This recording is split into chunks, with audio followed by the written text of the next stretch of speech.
Morning, everyone. We're going to give a couple minutes or a minute or so just for everyone to join us. We have lots of people coming on.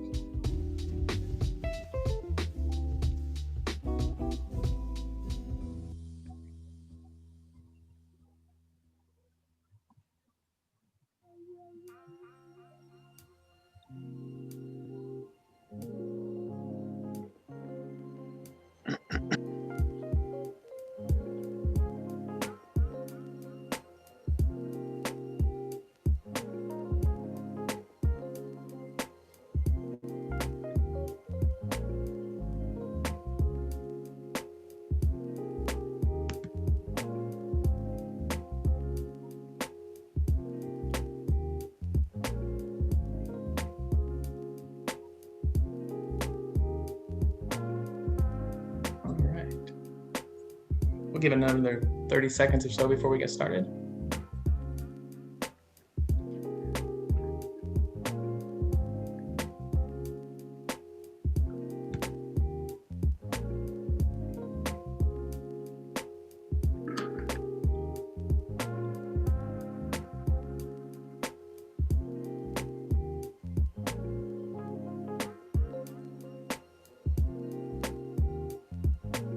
Right, we're going to go ahead and get started now. All right, well, good morning, everyone. Welcome to our second installment of our Policy and Equity webinar series. Welcome back to those who were with us last week, and welcome to those who were not. Again, I'm Chuck Brown, I'm Communications Director at Open Sky Policy Institute. I want to thank you for attending. We are excited for today's webinar as well as for the rest of the series, and we're thrilled you're joining us. We hope you brought some pencils and notebooks because we're going to have a history class today, and what we think is going to be an enlightening and informative session. I do want to note that, as I mentioned last week, we're going to go ahead and extend the length of our program today to about 90 minutes as the content. We have a lot of good content to cover, but again, we think it's going to be a quick hour and a half because this content's pretty intriguing. I do want to take a minute before we get started to thank our board, our staff, and our Racial Equity Advisory Committee for their continued help with this series. Also, if this is your first time attending this series, and if you're not familiar with Open Sky, we are a nonpartisan, nonprofit fiscal policy think tank that examines state tax and budget policy here in Nebraska. Our hope is that with these discussions, we will play a part in fostering more equity and opportunity in the state, as we believe a more equitable Nebraska is a stronger Nebraska. After today, we have two more webinars in this series, which will both be held the following 2 Wednesdays at 10 a.m. But we're hoping, in reality, that this is just the beginning of a larger discussion about policy and equity. We'll go over the format for today real quick. Hold on, I lost myself. Format for today is we have 4 panelists, and they're each going to take 10 to 15 minutes to present on their topics. And then we'll have a Q&A at the end once they've all completed their presentations. So we'll go ahead and type your questions into the chat box, but we'll get to them at the end. Some other housekeeping: today's webinar is being recorded, and video of the webinar along with slides and other materials will be distributed on our listserv and posted on our website. Attendees will be on mute the whole time, and if you have questions, please type them again in the chat box at the bottom of your screen. Please limit your questions to 2, which will make it easier for us to monitor them and allow as many people to ask questions as we can. We will do our best to get to them all. So about today we're going to focus on historical policies in the areas of tax policy, housing, corrections, and workforce. As a staff, as we've turned our focus to examine equity, a repeated finding of ours is that a look back at many policies reveals that racism and discrimination played a part in their formation. And as one of my fellow staff members noted, in some cases, these policies have been in place for so long and have become so accepted, the fact that they were discriminatory in their design or continue to propagate discrimination is often lost. So the policies discussed today are by no means a comprehensive sampling of such policies, but they are policies that are panelists and that we believe are very significant to our state and nation's equity story. Take a minute to introduce our panelists. We have Mike Leachman, the Vice President for State Fiscal Policy at the Center on Budget and Policy Priorities. He's going to present on some historic tax policy developments. Dr. Palma Strand, Professor of of Law at Creighton University Law School, who will discuss some historical housing policies. Dr. Mark Foxall, Community Service Associate at the University of Nebraska-Omaha and former Director of Douglas County Corrections Department, and he's going to discuss some historical corrections policies. And Abbie Kretz, the lead organizer at the Heartland Workers Center, who will discuss some significant historical policies related to worker protections. So, given that we are at Open Sky, we are a fiscal policy think tank, and we largely focus on tax and budget issues. We thought it would be good and fitting to start this morning's discussion with a tax and budget bent. And to help with that, we've asked Mike to kick us off and talk about a paper that he and some colleagues wrote in 2018 about the origins of some tax policies that have become common features in state tax codes and tax debates throughout the country, including Nebraska. But we thought these were kind of a good way to, shine a light on good examples of some of those policies that, have become ingrained, but maybe the origins aren't as well known. So with that, Mike, if you could go ahead and share your screen and get started, we will. I will stop my part and turn it over to the real stars of today's show. So, thanks. Thanks, Chuck. Thanks, Chuck. Appreciate that. I'm going to share the screen right now.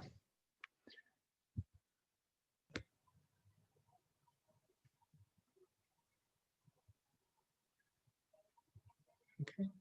All right. Okay. Good. Great. Well, good morning, everybody. It's my privilege and pleasure to connect with you all and to be part of an event that Open Sky is putting on. I just want to say first that I have tons of respect for the work that Open Sky Policy Institute does. I get a chance to see policy work happening all over the country, and Open Sky is really a national level leader in how to do this really well. So again, it's my honor to join you. I really appreciate the work that all of you are doing. Let me talk a little bit about some of the work that is incorporated into a paper that, as Chuck mentioned, we did a couple of years ago. It was really a labor of love. The whole village of folks contributed to this effort, and we're happy to get you a link to the full paper if folks are interested in that. So just to ground us for a moment in the importance of state and local tax policy and how powerful it is in our lives, unlike in many countries, states and localities are centrally important in funding our national priorities. So more than 90% of our K-12 school funding comes from states and localities. Almost all higher education funding comes from states and localities.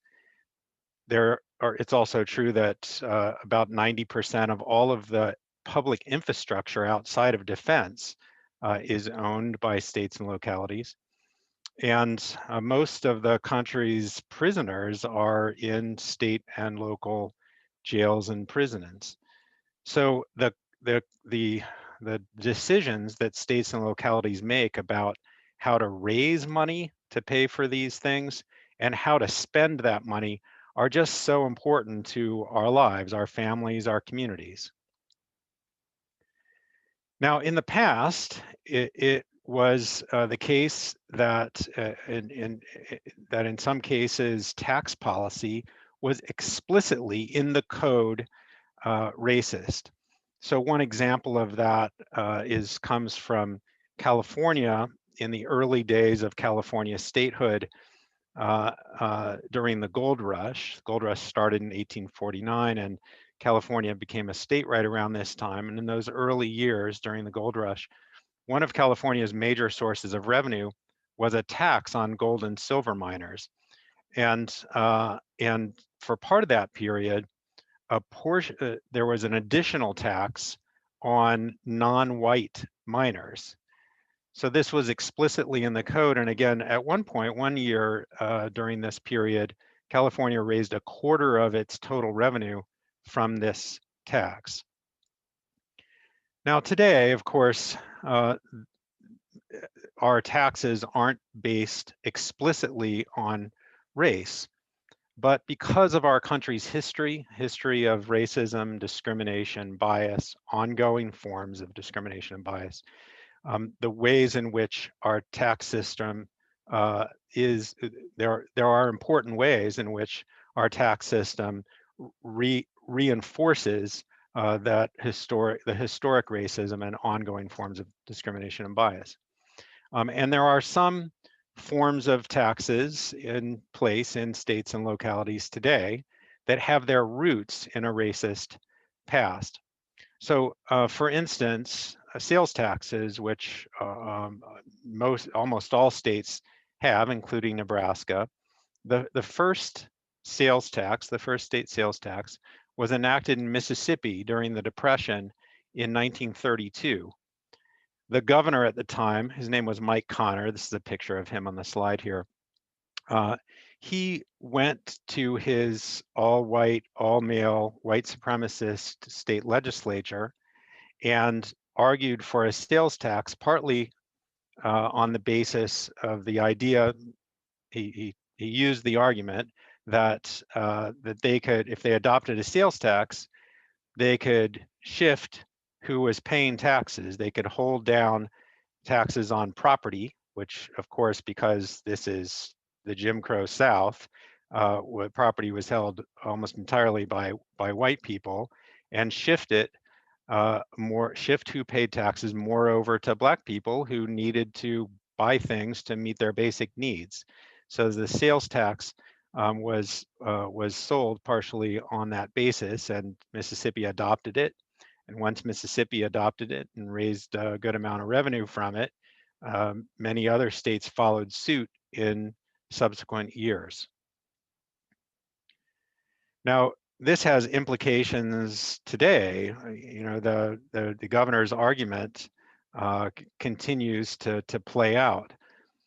This is sales taxes nationally, and it just shows, the chart just shows that as a percentage of income, those with the least income pay the most as a share of their income in sales taxes, and those at the very top, the very wealthy, pay the least as a share of their income. Now, this is just one example. There are many others. We have some in our paper, and just to quickly mention a couple of others. In the period after the Civil War in the South, when there were biracial Reconstruction era governments that adopted policies to invest in Black communities and in the state generally, in a war-torn state, and including for the first time in schools for Black children. And to do that, they increased property taxes over the course of the next couple of decades as white supremacists violently pushed back on those efforts. They eventually took in states across the South, the white supremacists who pushed back, calling themselves redeemers, they retook power in state legislatures and adopted a number of tax policies that helped to cement and reinforce their rule. For example, policies that required a supermajority vote to raise taxes, so that if the Reconstruction era coalition came back into power, it would be harder for them to raise taxes on the white supremacist property owners, or property tax limits for the same reasons. Now, this is obviously important, you know, because of the country's history of racism, discrimination, and bias. Wealth is very disproportionately held by racial group in the United States. This is the latest data that we have, and it just shows that the wealthiest 10% of white households own 2/3 of all U.S. wealth. And much of the remainder is owned by other white households. So these kinds of tax policies reinforce very disproportionate wealth holding in the country, which obviously has significant implications for opportunities and for everybody to reach their full potential.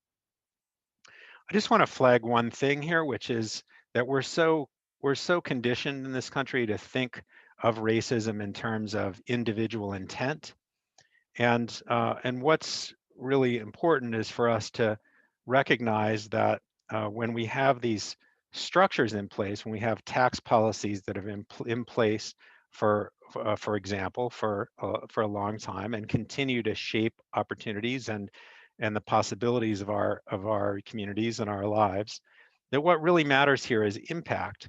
So these tax policies that are in place, the decisions that we make about them, they have impacts. They either make racial inequities worse, better, or leave them the same, which is not acceptable. So this chart shows overall state and local tax systems, including all of the taxes that states and localities raise. And it just shows that overall, the tax systems in almost every state and nationally are upside down. We're requiring those with the least to pay the most as a share of their income, and those who have the very most to pay the least. That this is what structural racism looks like. Now, in recent years, I'm going to bring it up to the current moment. There's been a concerted effort to attack state income taxes, which are a progressive form of tax, which means that income taxes typically ask more of those who have the most. A couple of the leaders of this concerted effort in recent years, Art Laffer and Stephen Moore, called for an income tax-free zone across Dixie. They used that terminology exactly. And it wasn't a mistake that they referenced the white supremacist past of the South.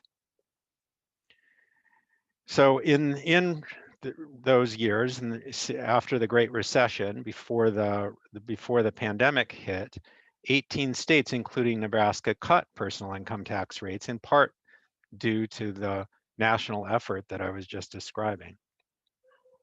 And as I was saying, state and local income taxes are based on ability to pay. This nationally what it looks like. So this is sort of the opposite of what we saw with sales taxes. So it's important that the attacks on income taxes and the linking to white supremacist past, often accompanied by an effort to shift more to sales taxes. It's important to keep in mind how this connects to our history and the legacy that we've been left to and have responsibility for. At the federal level too, the federal tax system has shifted to be significantly less progressive than it used to be, less based on ability to pay. The Tax Cuts and Jobs Act of a couple of years ago moved us significantly in that direction. It was primarily benefited high income people. So to close, tax policy is not race neutral. It's not race neutral. It cannot be. Any decision that policymakers make today in states about tax policy, again, either makes racial inequities worse, better, or leaves them the same, which is not acceptable given that most tax systems, including Nebraska's, are upside down. But it is in our hands. It is a powerful tool for racial equity, and we can make tax policy decisions that move us in the right direction, that overcome that history, that allow us to take responsibility for that legacy that we've been handed and transform it, overcome it, and build toward a better future. Thanks very much. I look forward to your questions. Thanks, Mike. It's really good stuff. So again, I want to remind folks that we will take questions in the Q&A chat box. So if you have questions for Mike or anyone else, go ahead and type them in the Q&A and we will get to them once we reach the end of the presentations. So our next presentation is going to come from Dr. Palma Joy Strand, a Creighton University law professor. She's going to talk to us a little bit about housing and particularly some of the work she did around redlining here in Nebraska. Also want to note that Dr. Strand has also done some work in the tax realm and has a great study regarding tax and race that we will get to in the Q&A because it overlaps or intertwines pretty well with what Mike said, so or just talked about. So stick around for the Q&A for that because I think that's also going to be great. But Palma's also going to tell us about some pretty interesting work she did regarding housing here in Nebraska and redlining. So Palma, I'm going to go ahead and turn it over to you. And again, if you have questions, folks, go ahead and put them in the chat box. Great, well, thank you. And I am gonna try to share my screen and go into slide mode. And I hope that that works. It does. Okay, wonderful. Well, thank you. I'm really honored to be part of this conversation and to be able to share some of my work with Open Sky and with this larger conversation. So I'm going to talk about housing and wealth, and I'm going to, as Chuck said, I'm going to focus on redlining and how that connects to kind of wealth today. But I'm going to start with a little context because it's kind of important to put this in a larger picture. So we start in Nebraska with indigenous tribes that lived in Nebraska up until the mid 1800s, at which time the federal government came in and removed them. And there were 4 tribes that predominantly lived in Nebraska: the Omaha, the Ponca, the Pawnee, and the Oto Missouria. And there's a powerful book, An Unspeakable Sadness, that really documents this removal process that left land available for other purposes, but under the control of the federal government. And the picture is actually of an Indian school that was in Genoa, Nebraska. So this is an important part of kind of where the land came from, and kind of want to honor that as we start this discussion. So the federal government, having removed Indian tribes in the mid kind of right after the Civil War, passed the Homestead Acts and, opened large portions of land in the western part, predominantly in the western part of the United States, to homesteaders. And Nebraska has the distinction of being the state in the nation with the highest percentage of land that was turned over from the federal government to private owners through homesteading, 45% of Nebraska's land. And these homesteaders were very, very, very heavily white. There were very small, there were a couple of settlements of African-American homesteaders, but very, very heavily white. So there was a big subsidization by the federal government of land holding and wealth building on the part of white households in Nebraska and elsewhere. So that's kind of the land context. We move into the 20th century, and there were the railroads and the packing houses, and there was a big migration to Omaha. This was solicited by people who were looking for labor, particularly during World War I.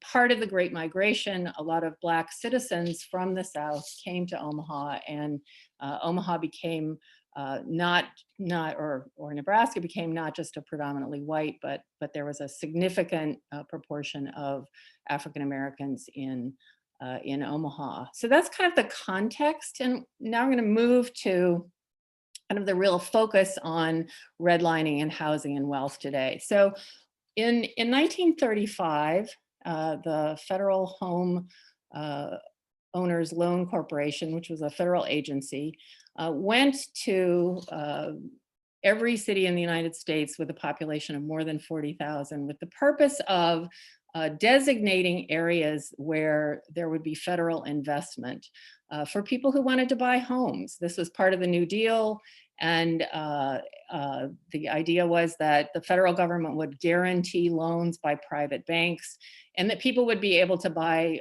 homes and have security that way.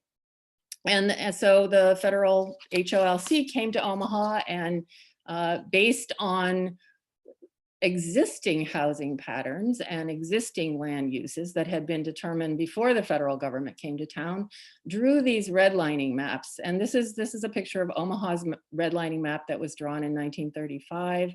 You can see the sort of the red, which is D. There are three small areas. The area to the south is where the stockyards were, not considered to be a prime real estate. There's a small area moving a little farther north on 24th Street that was a brewery. And then farther to the north is what is now and traditionally was known as the near north side, sort of North Omaha, which was the predominant area where African Americans lived. It was an integrated neighborhood, and it was considered high risk and not suitable for investment for federal money to subsidize those loans. That's the area that was, as I said, sort of for disinvestment.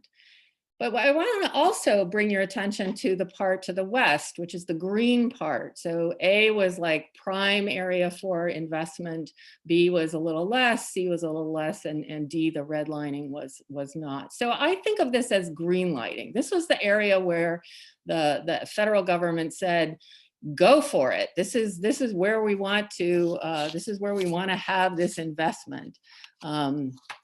And remember, at this time, and for decades afterwards, this investment was for areas that were not just predominantly white, but white by law. This was before Fair Housing Acts. So we're going to fast forward 85 years. And this is Omaha's racial dot map today. And this is actually how I got into this area of research. I said to myself, how is it that Omaha is still so segregated? But you look at this racial dot map, and the way it's coded is that the green dots is based on census data. The green dots represent African Americans, the yellow dots represent Hispanic Latino population, and the blue dots represent white population. The red is Asian. And what you see is the Black population kind of centered around kind of northeastern Omaha, Latino population to the southeastern, and then a big swath of white population to the west. So I'm going to show you the redlining map from 1935 and the racial dot map from today. And what you see is that the racial dot map today really falls onto that template of the redlining map from 85 years ago. So why does this persist today? So I'm not going to go into this in great depth, but the development, the way that Omaha developed was through what I call the SID, which is the Sanitary Improvement District, plus annexation development regime. SIDs are public entities that are actually kind of a public structure around a private development for-profit corporation. They get public benefits in terms of financing and other benefits. The SIDs develop housing outside of the city limits in their extraterritorial jurisdiction.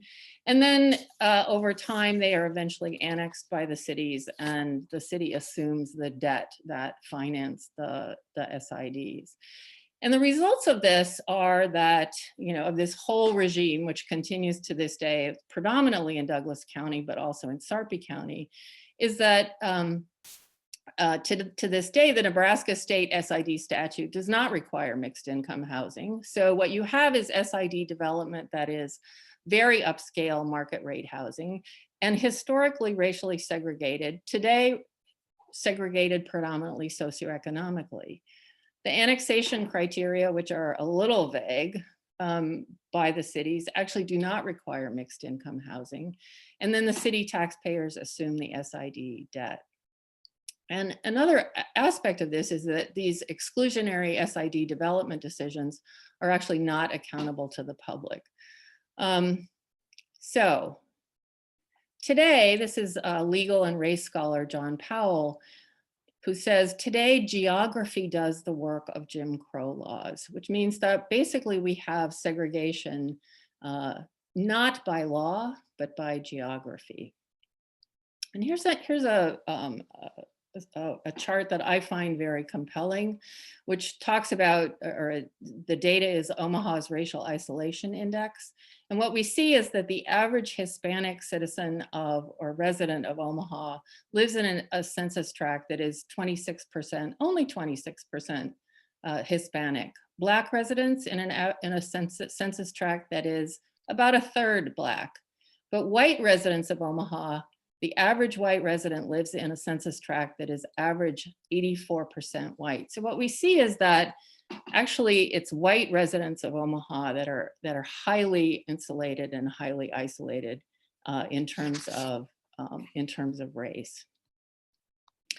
Beverly Daniel Tatum, who's a writer who's written about race, defines racism as a system of advantage and disadvantage based on race. And I think it's really important both to remember that racism is a system, but also to remember that it's about advantage as well as disadvantage. I think that we often focus on disadvantage, racial disadvantage, and fail to focus on particularly white advantage. So one of the results of the redlining policies and the federal subsidization of wealth building is differential rates of homeownership by race. So in Omaha, this is the arrows to the left, you see metro homeownership, 69% of white households compared to 48% of Hispanic, 35% of Black households. It's a little bit different. Last week, Dr. Gomez Aguinaga gave statistics for Nebraska, overall a little higher on white, little lower for Latino and Black. And there are results in terms of overall wealth. This is the national household wealth numbers. 13 white net worth is 13 times greater than Black net worth, 10 times greater than Hispanic net worth. For most middle-class Americans, most of their wealth is held in home equity. And again, I want to focus here. I'm going to run through a bunch of maps that showed advantage and disadvantage and how it is geographically distributed. These maps are taken from a variety of different sources, but you'll see that they show much the same pattern.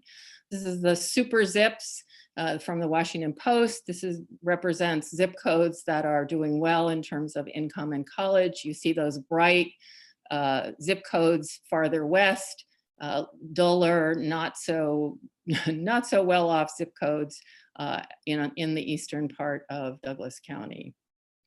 Here's an income map. Again, median household income higher out to the west, lower to the east.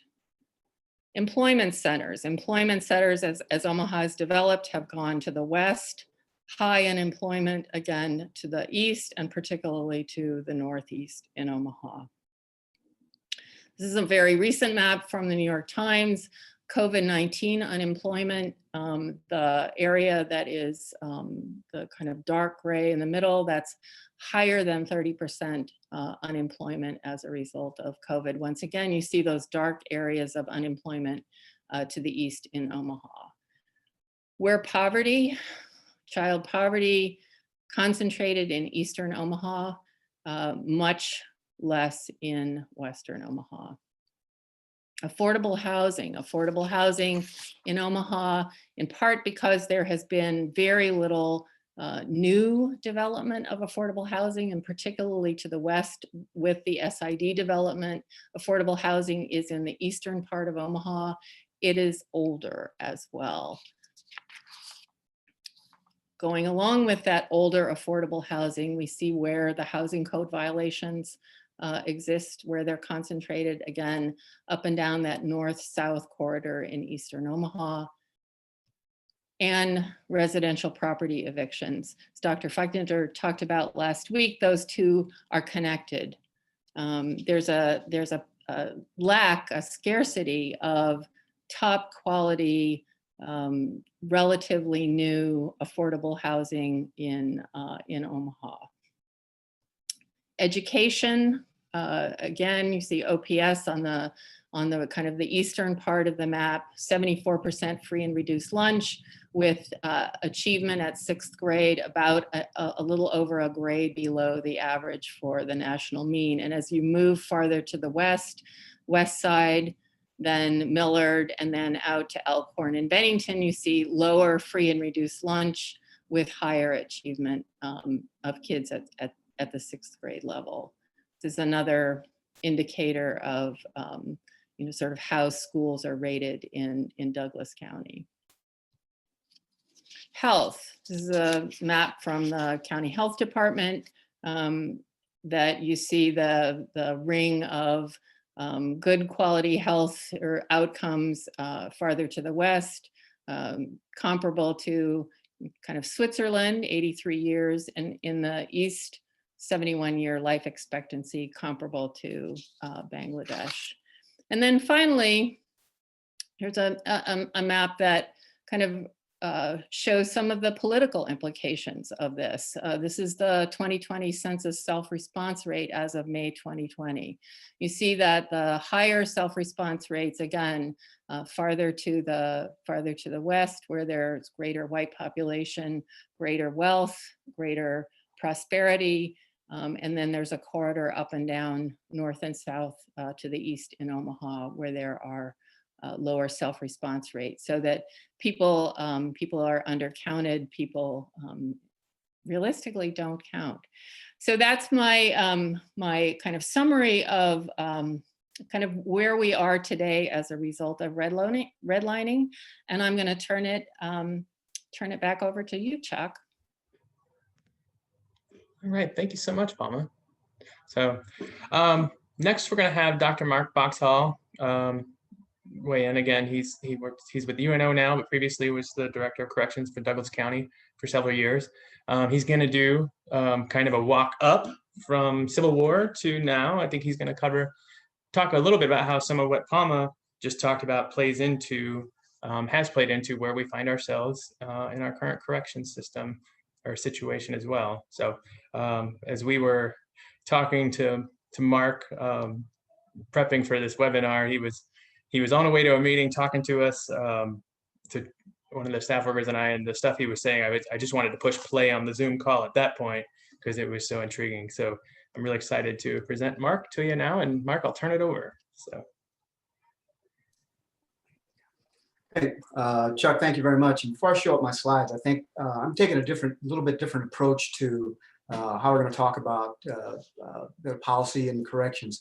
I think as corrections officials, former correction official, we don't control the individuals that come in our door. And that point was really resonated to me when I walked through the hallways of the correctional facility and recognized that there was something that I already knew anecdotally, but when you walk through the jails and you see that 45% of the people in the facility look like me, the people of color, African Americans, think, oh my gosh, the overrepresentation of African Americans in the correctional facility is just abysmal. And oftentimes the policymakers look to us to, hey, you got to have the program, you got to habilitate, not rehabilitate, you got to habilitate these folks so they release to the community and they are successful. Well, I submit to you folks that that's too late. If we wait until somebody's already incarcerated before we try to provide structure, provide programming, provide incentives to seek jobs and other professions, then we're way too late. And it's very difficult to control rates of recidivism in that respect. We're not going to be successful if we continue to look at the back end of the system, and it's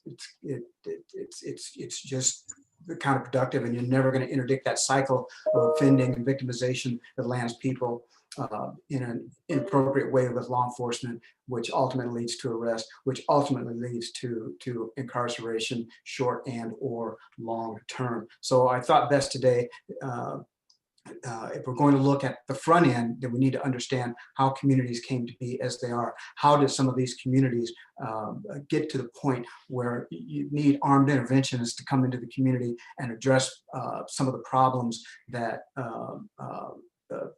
other people living in the same community call the police for. So I'm going to take you on a little bit of tour, and as Chuck said, we're going to go from like, we're going to run from 1865 forward. So I am going to share my screen.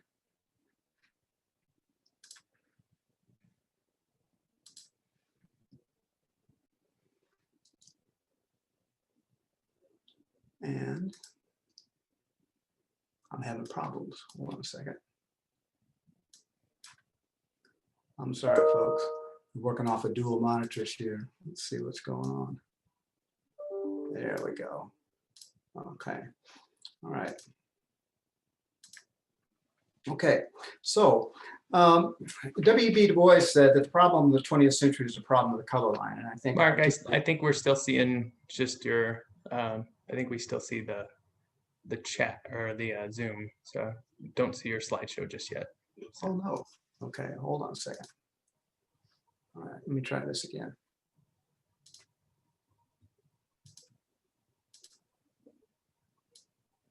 Okay, And then, am I up? I'm up. Go ahead and shrink our screen, or shrink the chat screen or the Zoom screen. I think if you hit the little dash, that will shrink it completely. There you go. And then hit play from beginning on the far left, and that should set you up. Try it one more time. I'm sorry, I don't know.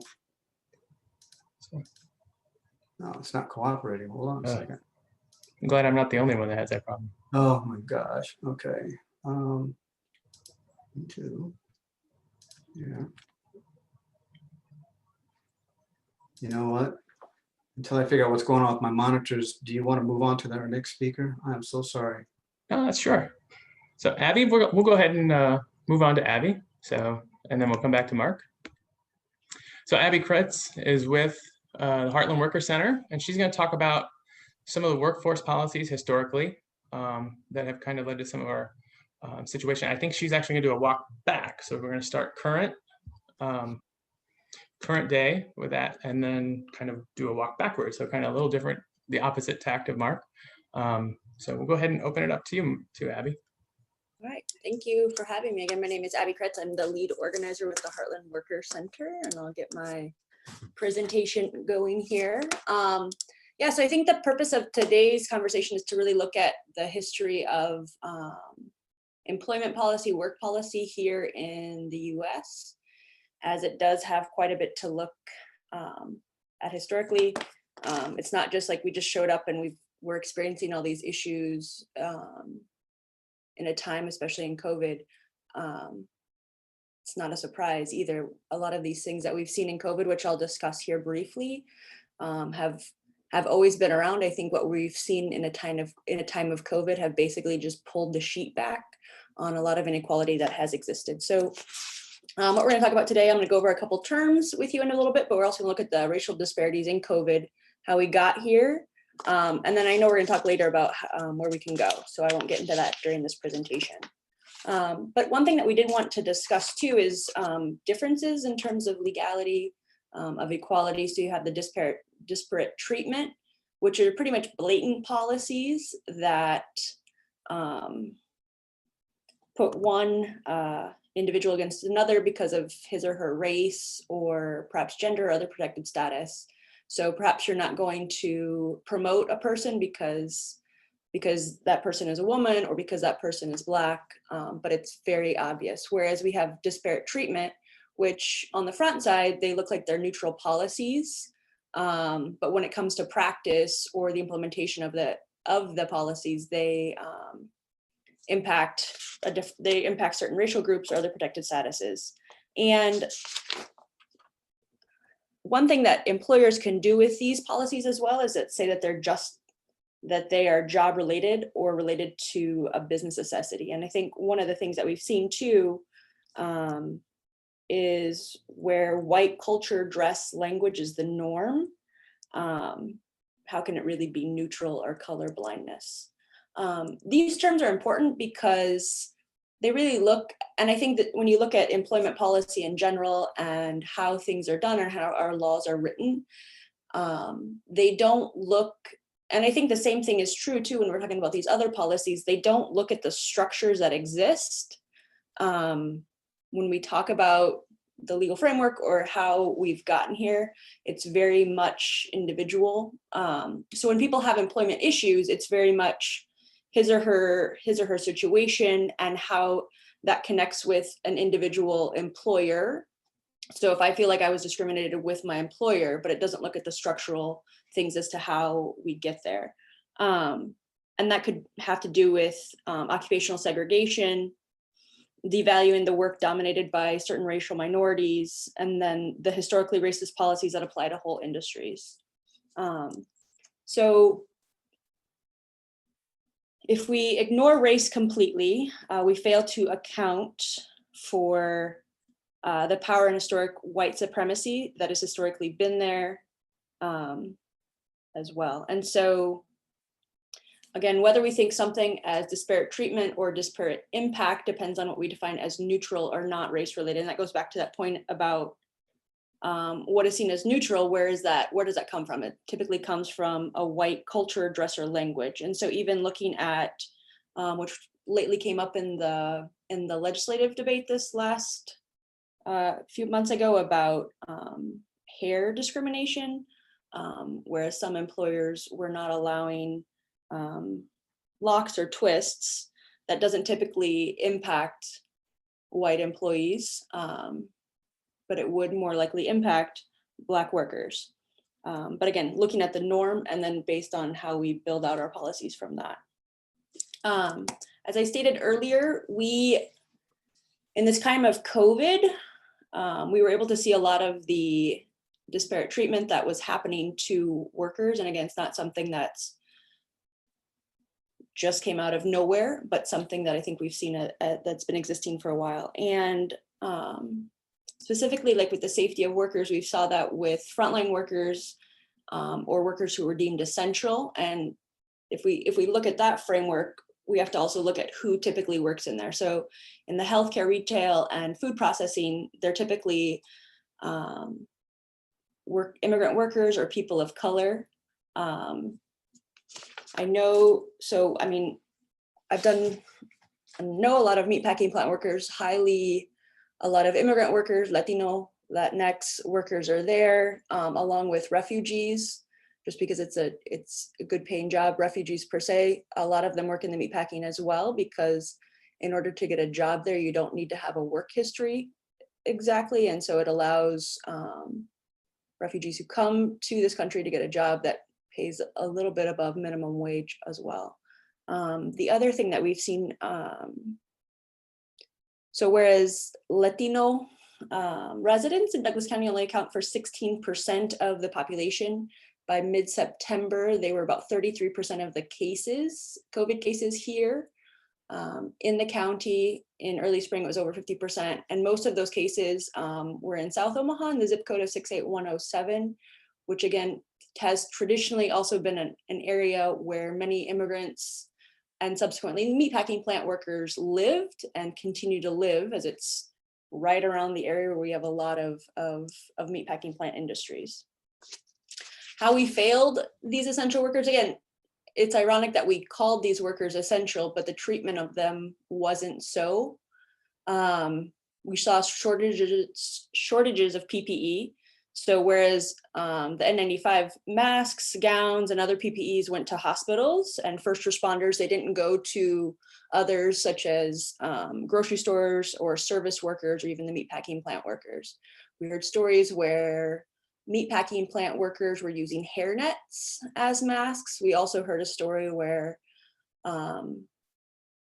meatpacking plant workers were asked to pay for their PPE, the masks as well, or they were bringing their own, or they would make them, whatever they could do to be safe.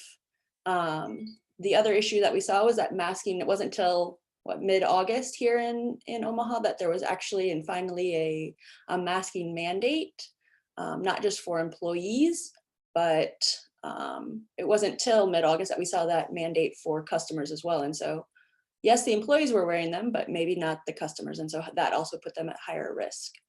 The other things too, there were no enforceable COVID workplace safety guidelines.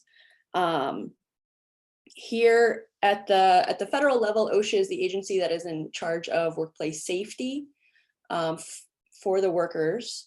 And a couple things with that, there were some guidelines that they put in place as a result of what the CDC had written, but they didn't have any enforceable guidelines, nor were they doing inspections for the safety of the workers, of the OSHA inspectors themselves.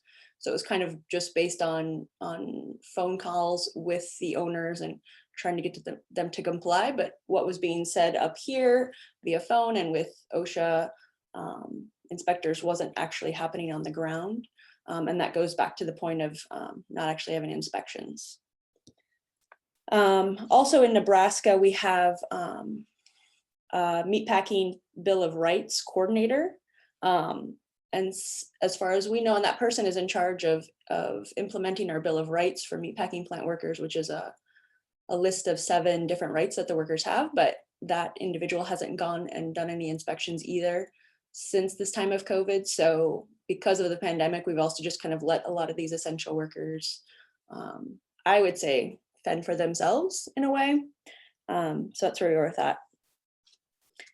And then lastly, with that last point, only a handful of OSHA inspections were when they actually did inspections or on the general duty clause actually resulted in fines. So where they did find that the employer had done had actually violated a general duty clause, which is basically says that they have to provide a safe and healthy workplace only if they've only resulted in minimal fines of $13,000 to $15,000 per plant, per condition. Again, where hundreds of cases of COVID were found to have initiated. So whereas a lot of the frontline workers or essential workers are people of color and immigrants, they're the ones who are actually having to go to the workplace. And this is because we have disparities in telework. So it's kind of hard to be a meatpacking plant worker from home or work at a grocery store from home. And again, many of those who are able to telework are the ones who could work from home and are majority white. We have non-whites are much more less likely to be able to telework than white. So 7% of Asians did not work from, or did work from home. About 30% of white workers, 19% of Black or African-American workers were able to telework, and only 16.2% of Hispanic or Latinos were able to work from home. And again, that has to do with primarily the occupational segregation of low-wage work. And then we have the highest, also with that, we have the highest concentration of Black and Latino workers in construction and the service industries. Again, those are very hard to do from home. Lastly, the other thing that we saw during this time of COVID was a lack of financial supports for people. Undocumented immigrants were not eligible for the Federal CARES Act, unemployment expansions or paid leave expansions. And then also in the state of Nebraska, we don't classify DACA, TPS, or asylum seekers as having legal status here as like a broader term, and that made them ineligible for unemployment. And so again, we have industries with workers who are at high risk, many of whom because of their status, they're basically forced to go to work because they don't have any other supports that they can depend on to help them get by during this time, which subsequently putting them at higher risk for catching COVID, which we also saw with the number of cases, particularly with the Hispanic community here and African Americans as well in Omaha. So how did we get here? So again, this is not a surprise. back in the 1930s, we had several New Deal laws, and that was again, during the New Deal, we saw a lot of our labor laws written. But with that, because our president at the time had to make some deals with the Dixiecrats from the South, the Dixiecrats, the Democrats, wanted to exclude many domestic and agricultural workers from the protections. Again, both domestic and ag workers, many were African Americans at the time. And so in order to get those passed, which we still reap the benefits from, it excluded those workers. We still see those exclusions today. So in the Fair Labor Standards Act, that has the laws that deal with minimum wage, child labor, and overtime. So if you continue to work, even today in 2020, as a domestic worker in agriculture, you are excluded from minimum wage, you're excluded from overtime and child labor. And that's why we see, even yet today, especially migrant workers, they will have their children also working alongside them. The National Labor Relations Act, which is the right to organize, also excluded domestic workers, as well did this Social Security Act. One of the modern problems we see today with this has to do with either the gig economy or independent contracting. With independent contracting, we specifically see that, I would say, more with construction, where you have layers of independent contractors. And what that kind of a system does is that it excludes individuals from the ability to get overtime, get paid by the hour, even though oftentimes they are still treated as employees by being given the materials, by being given by being told what time you're supposed to come. So this kind of excludes them as well. Minimum wage laws. So if these minimum wage laws, again, in Nebraska, we're higher than the federal level, but if it had actually kept up with inflation or productivity, we would be, if it kept up with inflation since '68, which is essentially the time that it stopped, it would be over $12 per hour. And if it kept up with productivity, it would be about 24. Again, looking at the industries, hospitality, service industries, many of those have immigrant and minority communities working there. Tipped minimum wages, many people who are in the service industry can be considered de facto wage discrimination because studies have shown that tipping reflects a customer's implicit bias. So again, who is the one paying the employee in the worker, right? It kind of depends on the customer. There's not a general, a consistent mindset there. It's very dependent upon the one customer who is there. And then another issue we see quite often as well is considered wage theft. So that's when workers aren't paid for all the work that they've done. Either they're being not paid minimum wage or not getting their tips. And those things happen. The issue falls into not being able to get those wages. One is, in Nebraska, it's seen as a civil matter and not a crime. And so workers have to go through civil court if they want to get that back by going to small claims or suing their employer if they want to. We do have government agencies that are in charge of overseeing that. But if they are going to do anything, if they are going to make a case with the Nebraska Department of Labor, oftentimes the Nebraska Department of Labor does not have the authority to actually claim those wages. And workers of color are more often likely to suffer minimum wage violations, and especially undocumented women also are more likely to experience cases of wage theft. I'm just going to go through some of these as well with the National Labor Relations Act, which defends, it's the law that allows you to unionize either with a union or engage in a protected concerted action. They've typically excluded in people of color or as well as women. And today we live in a right to work state, which means that you're not allowing unions to require dues, subsequently decreasing the union's bargaining power. Racial wage gaps are smaller in union workforces and non-right to work states. And then, and historically as well, just with unions, there's they've typically been white and male. And then when we begin to see that the workforce is changing, they weren't adapting to the changes when more immigrants and minorities entered the workforce, especially in union jobs. And so that's also why we see a decline in unions now today. The other thing that we're seeing as well here with why we see such discrepancies is that there's a lot of defunding and destaffing in workers' rights agencies, especially with OSHA, the NLRB, the EEOC, and NEOC. There's limited funding going to these agencies at the federal level. So, for example, there are 862 OSHA inspectors nationwide. Again, OSHA is the one in charge of inspecting companies to make sure that they're keeping their workers safe. And that's fewer than any time since it was founded in 1975 with 1,102 inspectors. It would take 162 years for them to inspect every workplace under the jurisdiction just once. So I think as we're looking at these issues of COVID and worker safety, we don't have enough people to actually inspect. The NLRB, which allows people to unionize, they've seen a decrease in staffing and funding.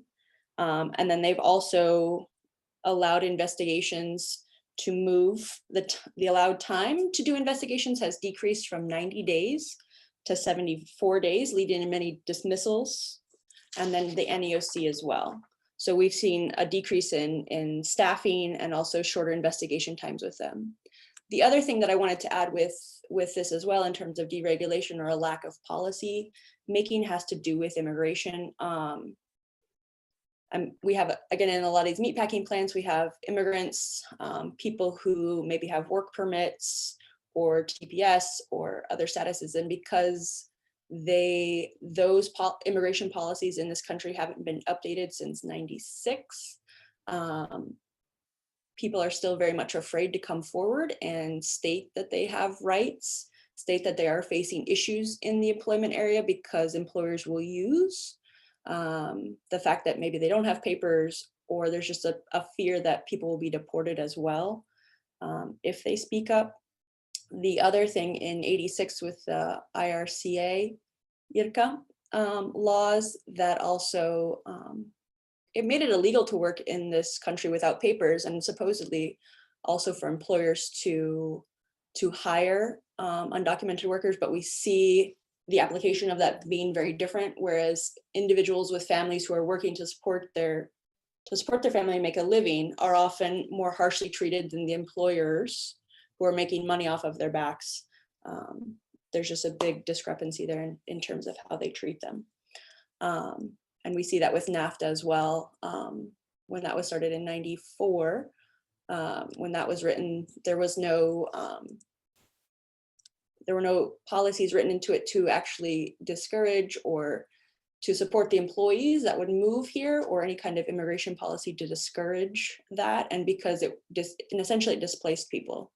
And so that's why we see a larger influx of immigrants. It was about making it easier for business to come through rather than supporting the workers when they were going to have to come. So that's what I have. Thank you all.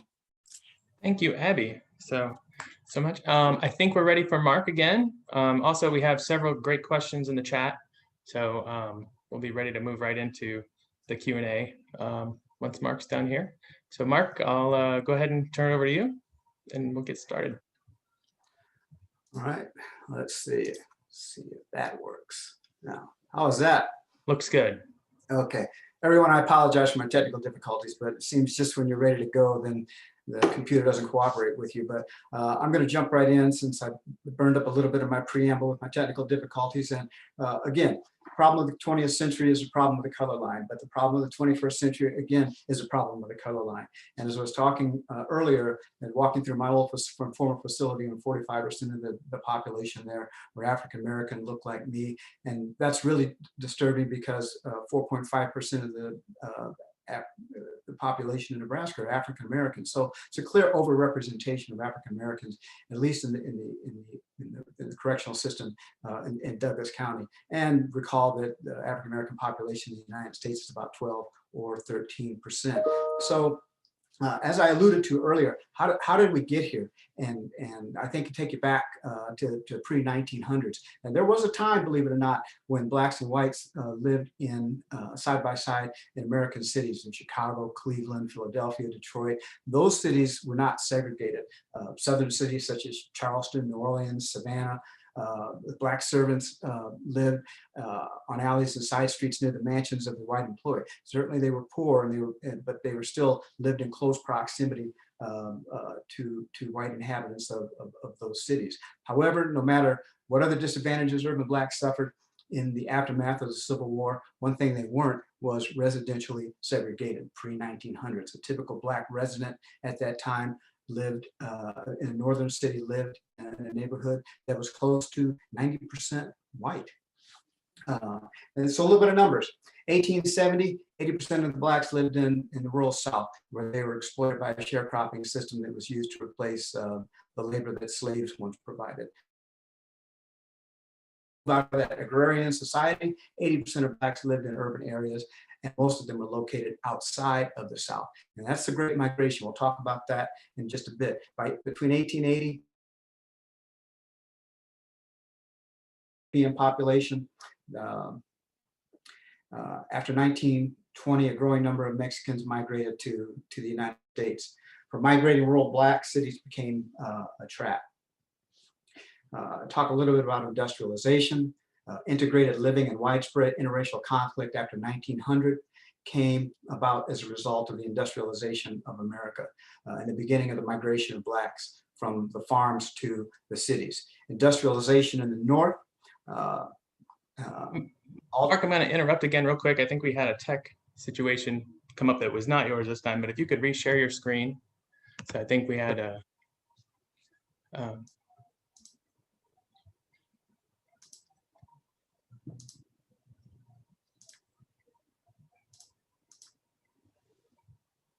thank you. Sorry about that, Mark. Okay. All right. Okay. All right. Again, in the pre-1900s, between 1880 and 1920, millions of Eastern and Southern Europeans arrived. For them, there were opportunities for integration, economic advancement, and assimilation. After 1920, growing number of Mexicans migrated to the United States, but for migrating blacks from the South, cities became a trap for them.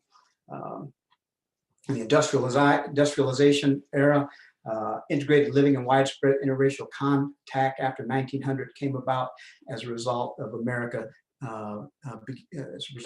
Americans beginning the migration of blacks from the farms to the cities. The industrialization of the North altered the urban environment in ways that promoted segregation between social groups. Demand for labor could not be met by native whites at that time, so employers began to recruit large numbers of African Americans and other diverse ethnic groups out of the South and Europe. Before World War II, unskilled labor was provided by Southern and Eastern European migrants. Now, that European migration, as a result, other European migrants followed over into the United States.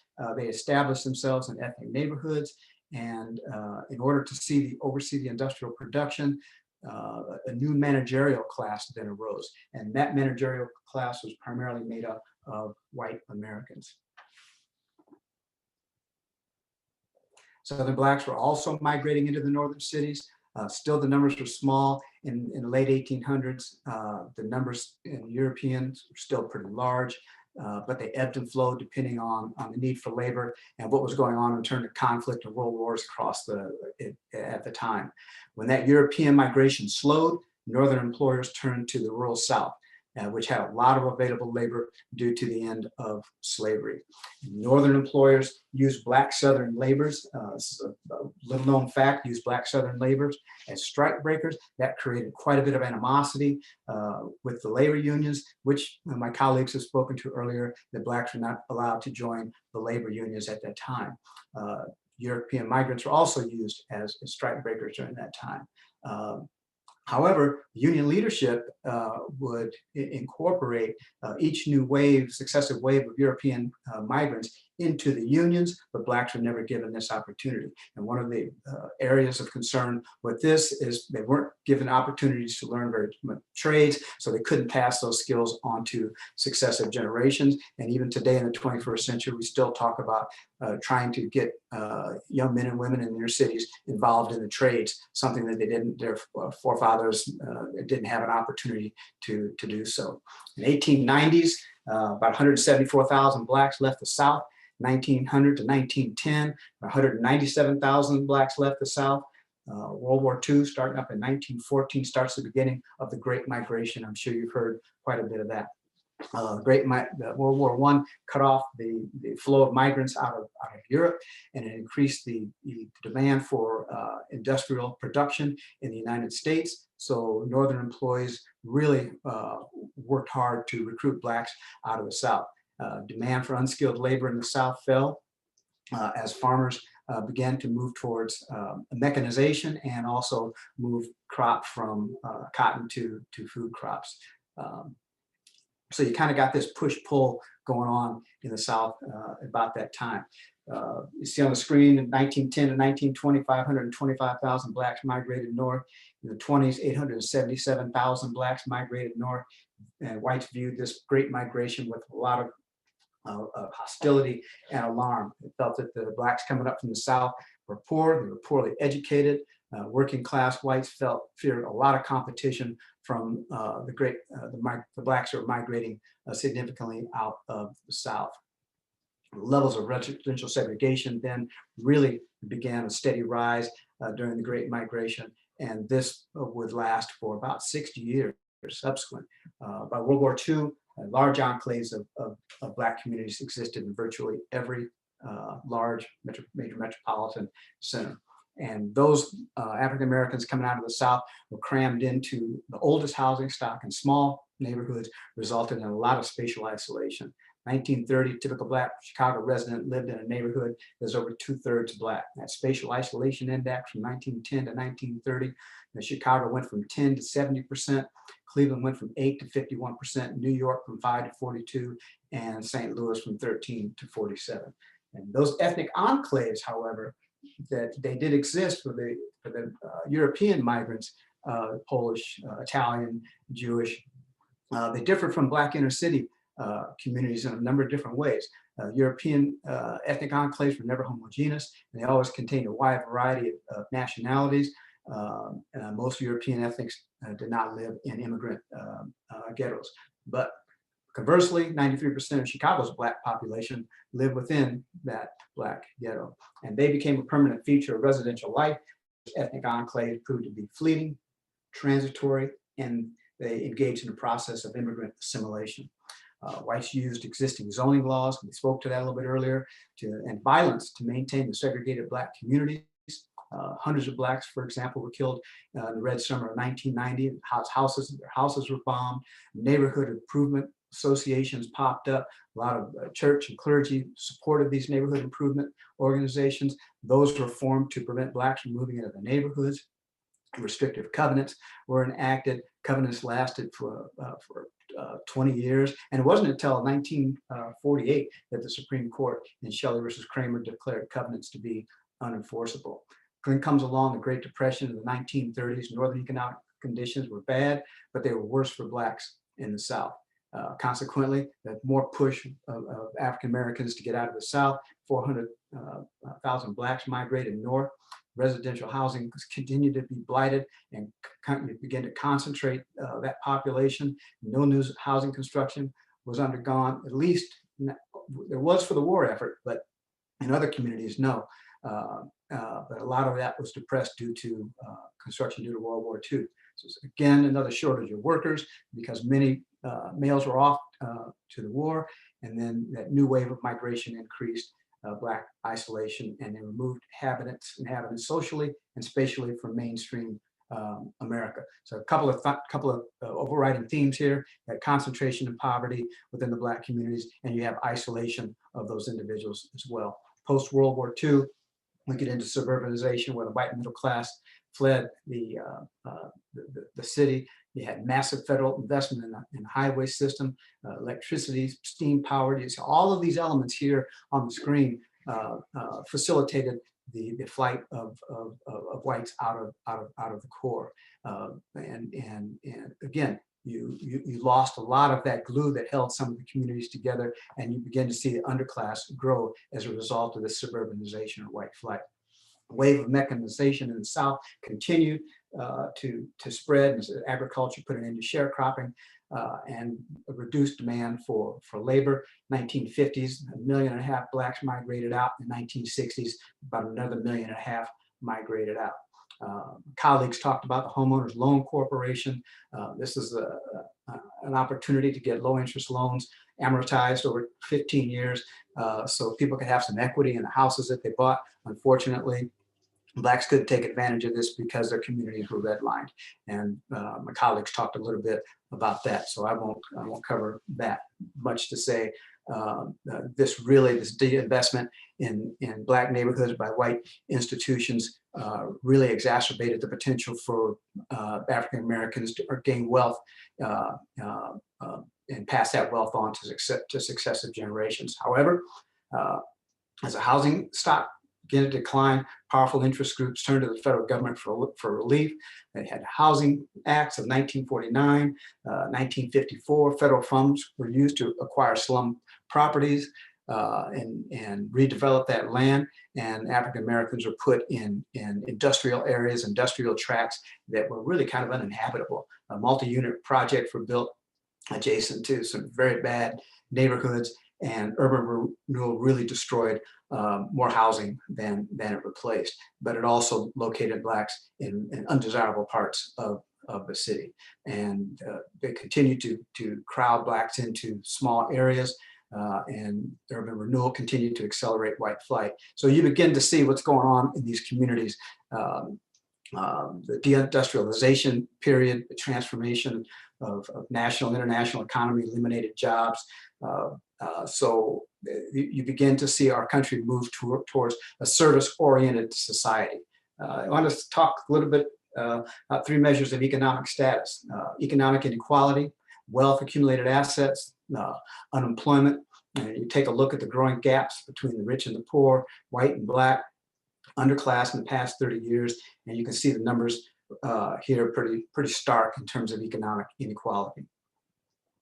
The Black middle class has grown over the past 40 years, thanks in part to the civil rights movement, but the Black underclass has grown significantly as well. You can see the numbers with regard to white families and wealth.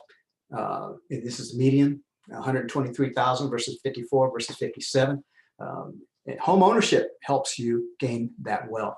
And for African-American families, that wasn't to be, and that's the history. You can see the unemployment numbers, again, pretty stark in terms of, they've gotten better a little bit in the last few years, but you can still see the numbers and pretty stark. And the poverty status, you look at these numbers too, and they're pretty shocking.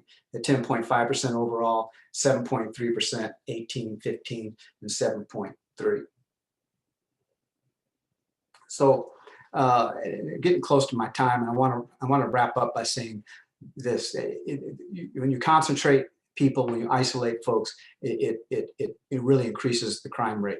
And that violent crime rate, 39 per 1,000 for people at or below the poverty line, 16.9 per 1,000 for people living in high income households.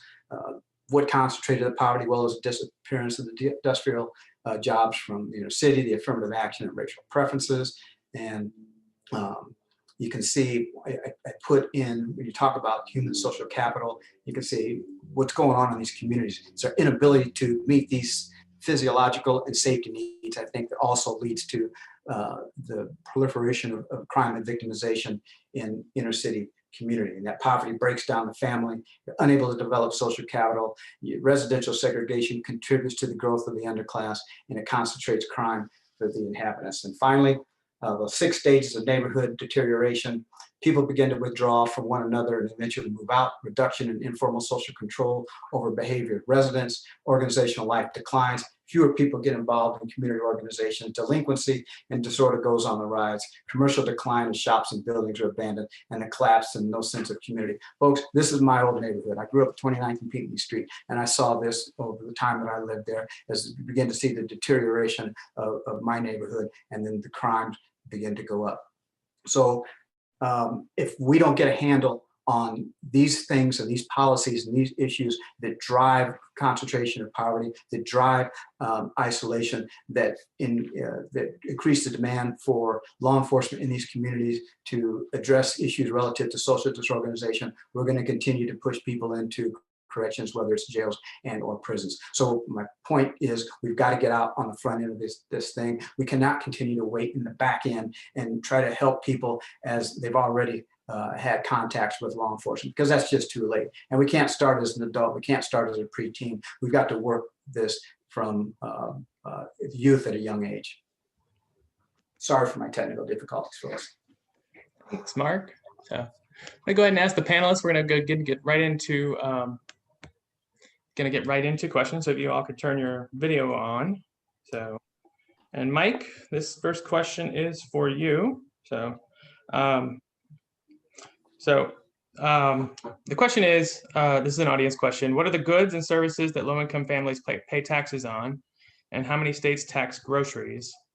And a follow-up also is, and are there non-racist sales and service tax models that you could recommend? Great, yeah, good questions. Low-income people they're meeting their basic needs. So they are buying food. They're also buying clothes and shoes and household items. Gotta get a bed and a light and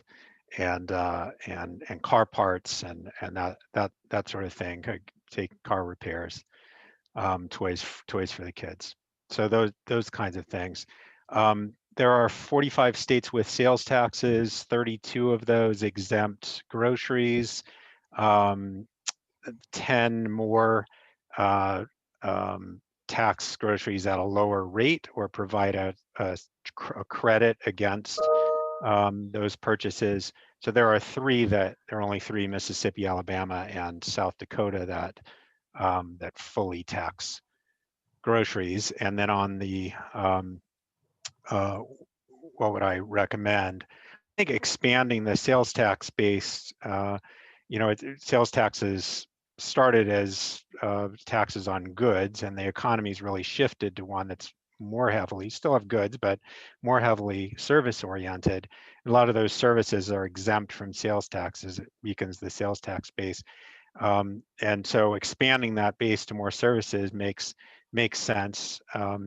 Now, in terms of equity implications of that, you can think about services that higher income people use more, investment counselors, swimming pool cleaning services, that sort of thing. But that's not a large share of the service tax base. And many of this, and the low-income people and high-income people have all shifted their consumption more to services. So, the bottom line is that sales taxes are an important source of revenue that can be used for investments, and it makes sense to expand them, but it needs to be part of a broader revenue system.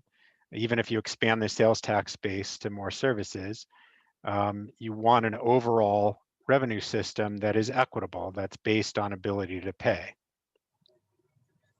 Thanks, Mike. Dr. Strand, this next question is for you. Someone asked if you could please say more about the federal home loan program of the 1930s and asked if this is when redlining began.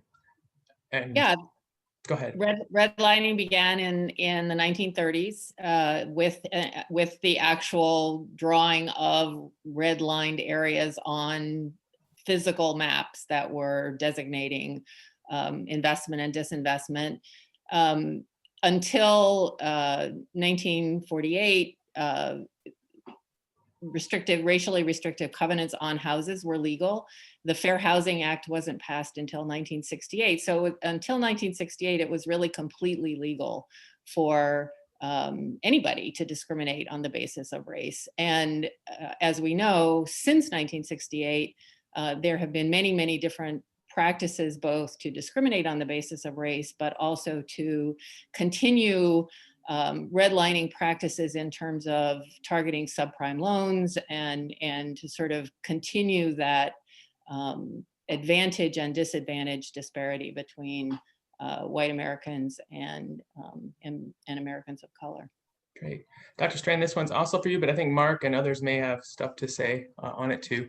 Other federal programs that one hears about historically that excluded Blacks were the Homestead Act and the GI Bill. Is this true? And are there other federal programs beyond that that have had similar racist effect? Well, I'll start, but yes, the Homestead Act was, and there are numbers, you know, many millions of white Americans benefited from the Homestead Act, and a very, very small percentage of Black Americans were able to acquire land under the Homestead Act. As Abbie mentioned, there are several of the labor laws were not explicit on race, but for example, Social Security and other, you know, excluded domestics and agricultural workers that were heavily occupied by Black workers. In terms of the GI Bill was not explicitly racialized, but it left a lot of decisions made to the states. And states were, you know, did or did not provide, for example, higher education for African Americans. So there was a lot of differential treatment at the state level. Same for agriculture and other programs. Okay. Mark or Abbie, would you have anything to add about that? Yeah, I was just thinking about that too, about the differential treatment. It does have more to do with who's working where in terms of employment policies. I think we saw that specifically this year, like with the meatpacking plants per se. We're trying to push for policies that would protect these workers that we again deem essential. I don't think we treat them that way. And when we're looking for more protections and actually asking federal agencies to go in there, or there to be more protections, or even better communication with the plants themselves, that necessarily isn't happening. And again, it's not like a blatant discrimination, because these policies aren't saying that we're discriminating against Blacks or Latinos or immigrants and refugees. But again, looking at the makeup of those industries, the practices aren't protecting those workers in those areas. I would just say that when they stood up the National Labor Relations Board, some of the language that was put in there in order to become operational was that you couldn't exclude people on the basis of their racial background. But when they were sanctioning other unions, they did it anyway, and the National Labor Relations Board didn't enforce the language that was in their own charter. So and that went on for years, and I think we still see some of the history of that in contemporary times. So, and that's huge. I mean, getting into a union back in those days, my uncles, they were plumbers, they were electricians, but they couldn't get into the union. But the Labor Relations Board said, hey, you can't discriminate, but they did, but nobody enforced it. This is another question for Mike. Yesterday, there was a paper released recommending that Nebraska cut income taxes, broaden the sales tax base, and reduce its reliance on property taxes. It sounds like this could exacerbate racial inequities. Would you mind talking about that a little bit? Sure. Yes. Yes, that's right. As I mentioned in my presentation, income taxes are the primary revenue source in states that are based on ability to pay. And so if you're cutting that and increasing forms of taxes that are not based on ability to pay, then you're moving it in a less equitable direction on top of a system that is already inequitable, as I talked about. Great. Dr. Strand, this is where I promised I would do this, and I wanted to take a second, if you could, to talk a little bit, if you could just talk a little bit about your tax paper, and particularly the observation that stood out to us was the correlation you found between the anti-tax movement and the civil rights movement. If you could talk about that for a second. Sure, and this kind of echoes a lot of Mike's presentation, that that I do a lot of work on race and sort of how race is structured into our society. And the observation that we made is that race becomes, and I think Abbie talked about this as well, becomes less overt and more kind of hidden. And what we observed in our paper is that starting with the civil rights movement, when the laws sort of brought African Americans and other people of color kind of into the broader, that overt discrimination became illegal, that there started to be other ways in which racism started to be built into, particularly into the tax code, by having these shifts from more progressive taxes to more regressive taxes, from income taxes and property taxes to sales taxes and use taxes, and that is kind of the modern day, that what we call anti-tax is really not an anti-tax movement. It's really a shift of tax from people who are white and wealthy to people who are poor and people of color, and that is kind of a modern day echo of the phenomenon that Mike talked about of white people of property not wanting to pay tax to support, for example, schools and other services that benefit people of color. Okay. Thank you, Dr. Strand. Dr. Foxall, I got another question for you, and we have reached the 11:30 hour, so this will probably be our last one. What I think we're going to do is, if you all are okay with this, we're going to compile these questions in a written form and send them to you and see if we can get them answered that way, and then we can distribute them to our listserv that way as well. But I'll ask one more of you, Dr. Foxall. What can we do to convince policymakers that investing more in education would lower incarceration rates? I think we have to continue to support empirical analysis that identifies the education and how well off or not our kids in our inner city community being educated. And I think we have to continue to keep out in front of the politicians what those outcomes are. I'll tell you, I've dealt with a lot of folks that I've dealt with over my law enforcement corrections time that didn't have a handle on basic math, didn't have a handle on writing, reading, and arithmetic. And in a service-oriented society, remember, we're in a deindustrialized society, a service-oriented society, you need all of those skills in order to be just a little bit competitive. But if we don't keep that information out in front of the policymakers and continue to talk to them about what the outcomes are insofar as our schools are concerned, then that's on us. We have to continue to push the information out to the policymakers to make them see what the outcomes are. So in hopes we can begin to change some of that policy and try to strive for equality in our schools across the community. Great. Thanks so much, Mark. Okay, well, we've reached our time. So I want to thank everyone again for presenting today. Really appreciate it, this discussion. And we hope everyone that's online will be able to join us next week as we have a discussion about why it's important for the state to start taking steps to address equity in Nebraska. Our panelists will be Scott Moore, Senior Vice President of Corporate Relations and Chief Administrative Officer with Union Pacific, who's going to discuss the business case for increasing equity. Gary Clark, the President and CEO of the Greater Fremont Development Council, who will discuss the importance of raising equity in rural communities.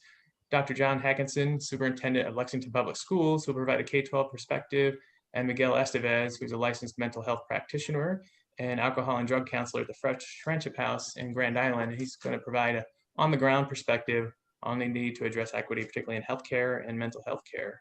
So once again, I want to thank everyone for joining us. We will record, this has been recorded. We will share the video and the slides. And again, we'll get these questions out to the panelists to see if we can get them answered and sent out to folks in a recap. So with that, we will we'll go ahead and end this one for today, and we'll see everyone next week. Thank you, everybody. Thank you. Thank you. Thank you.